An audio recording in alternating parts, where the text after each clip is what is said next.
శ్రీ మాత్రే నమ. శనీశ్వరుడి 4 రకాల శక్తి ఒకే రోజు మీ కుంభరాశిపై కేంద్రీకృతమవుతోంది. కుంభరాశి వారికి శనివారం 27 జూన్ 2026 నాడు ఈ రోజు చాలా ప్రత్యేకం.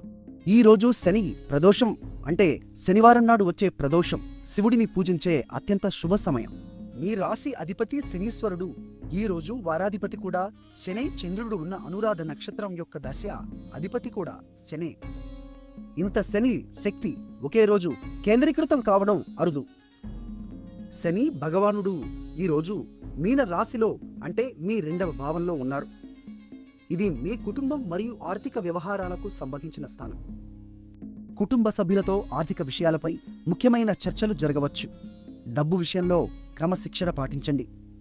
అనవసర ఖర్చులు తగ్గించుకోండి. డబ్బు విషయంలో క్రమశిక్షణ పాటించండి, అనవసర ఖర్చులు తగ్గించుకోండి. అయితే ఈరోజు శివుడిని ప్రదోషకాలంలో, అంటే సూర్యాస్తమయానికి ముందు 1:30 గంట నుండి తర్వాత 1:30 గంట వరకు పూజిస్తే శని దోషాలు తొలగిపోతాయి. మీ అదృష్ట సంఖ్య 7. నీలం రంగు ధరిస్తే శని కృప మీపై ఉంటుంది. ఈరోజు అభిజిత్ ముహూర్తం, అంటే అత్యంత శుభ సమయం మధ్యాహ్నం 11:52 నుండి 12:43 వరకు ఉంటుంది.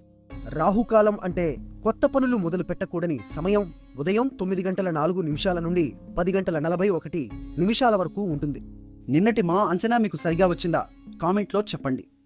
వీడియో నచ్చితే లైక్ చేయండి, షేర్ చేయండి, మా ఛానల్ను సబ్స్క్రైబ్ చేయండి. మా నెట్వర్క్ సబ్స్క్రైబ్ చేయండి, మా ఛానల్ను సబ్స్క్రైబ్ చేయండి. ఈ రోజు సాయంత్రం శివాలయంలో నువ్వుల నూనె దీపం వెలిగించి ఓం నమః శివాయ అని 11 సార్లు జపించండి. శని కృప మీకు తప్పక లభిస్తుంది.